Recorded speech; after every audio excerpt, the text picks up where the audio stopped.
Hi, Veronica. Hi, Elaine. How are you doing? Can you hear me? Yes, I can hear you. Oh, great. Well, I just have a few questions for you today about curb appeal and how to make your front entryway and your front door, Okay. Great for everybody coming to visit you. Great.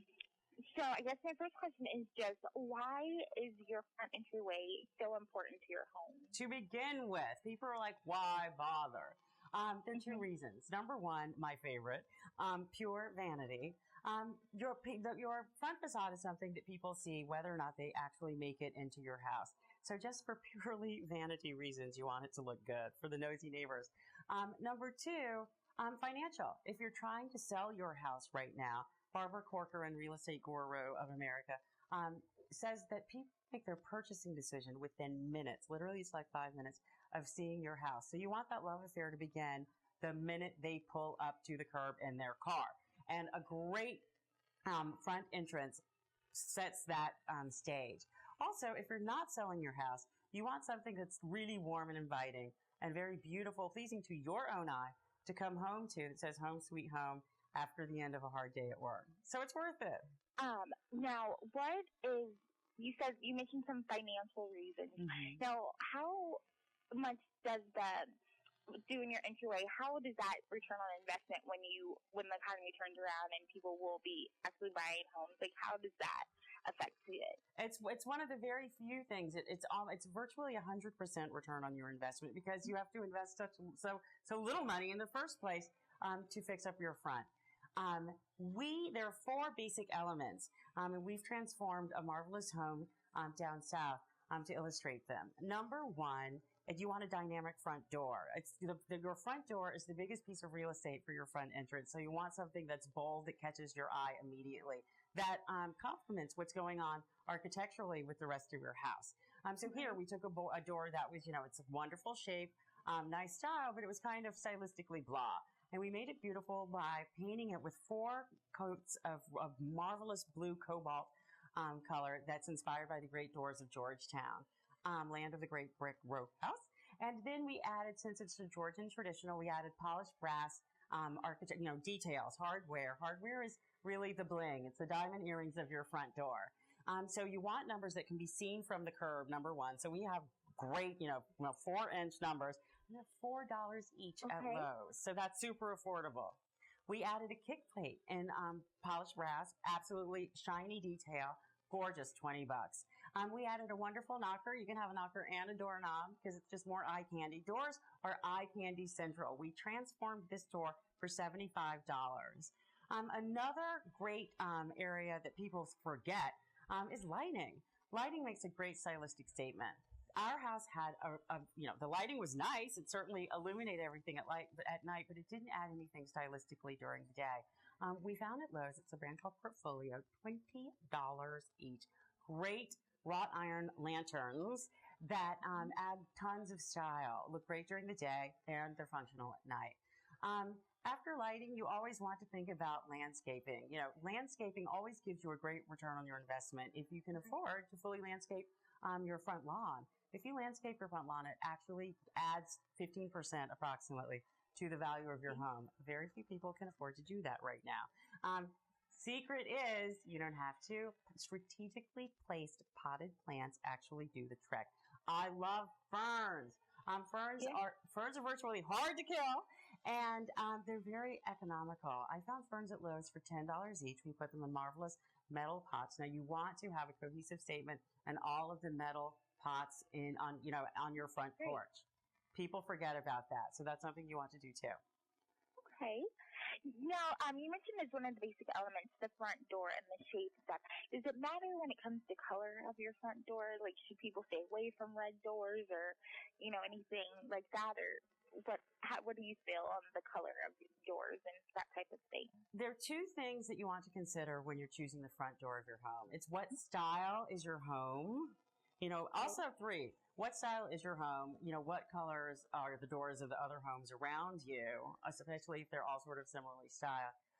So obviously, if you're in a very traditional, sedate sort of neighborhood, you don't want fuchsia. Right. But if you're in Georgetown, which is more cosmopolitan, for example, there are tons of great looking fuchsia doors over there. So you want to think about what's going on with the neighbors. What is your house architecturally? That's the number one thing. And then also, what is your own personality? If you're a quiet, sort of sedate person, you don't want a fuchsia door either. However, if you're a really bold, over-the-top person, the brighter the color, the better. Architecturally speaking, if you live in a traditional house, you want colors that are traditional. The reds, and also is it brick? The reds, the blues, all sorts of different colors of blues, the greens. If you have a really great landscape going on out front that you've invested a lot in, you want to take the green that's the most prevalent there and paint your door that color green, either maybe a little shade lighter or a little shade darker, but so that people really, notice the landscape, notice your door. It's all in one visual too. If it's a streamlined modern house that you live in, if there's a lot of glass going on, a lot of steel going on, maybe wood, then that's something that you want to consider too. You want a color that's more clean line and contemporary, and then you probably want to go with the whites, et cetera, or softer tones. Okay.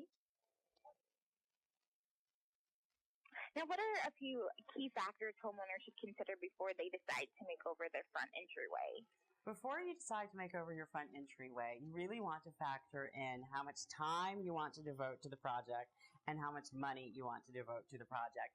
We did our door for $75, true. We did ours in a day, but if you were a little less ambitious in the do-it-yourself department, you could take a month to do your door, for example. You could do a little something on it every weekend, and that way, it breaks the cost down into affordable segments too. Okay, great.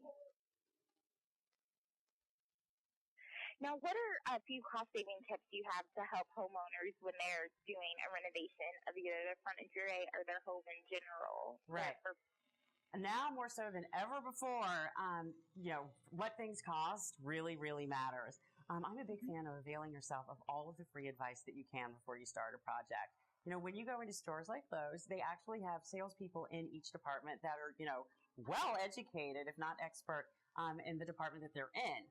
So once you hit that plumbing department, for example, it's like there are people that actually know what, an O joint is, and I'm just making that up. That probably doesn't exist, but because I'm not a plumber, but they really know what they're doing. So there's always tons of free advice at the store. There's tons of free advice at websites like Lowe's.com. They have Lowe'sCreativeIdeas.com. One of my personal favorites is if you go to Lowe's.com and then you do /plants, that's like having your own private horticulturist, and they tell you what plants go and which don't.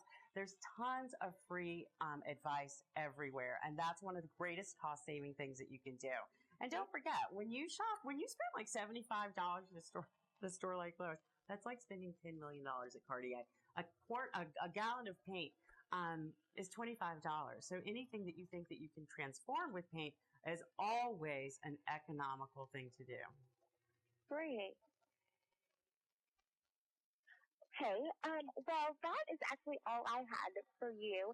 Is there anything that we didn't cover that you really think is important for homeowners when they're considering this kind of a quick takeaway that they can take from all of this?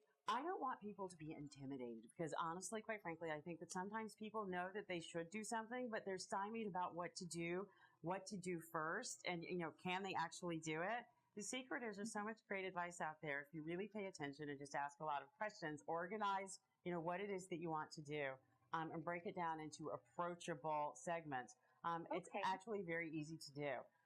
The biggest question I get asked is, what should I start with first? You want to start with your biggest eyesore first. The one thing that almost every time you come home or someone comes to your house and, your in-laws, they say to you, why don't you fix that? Whatever. That's what you want to start with first.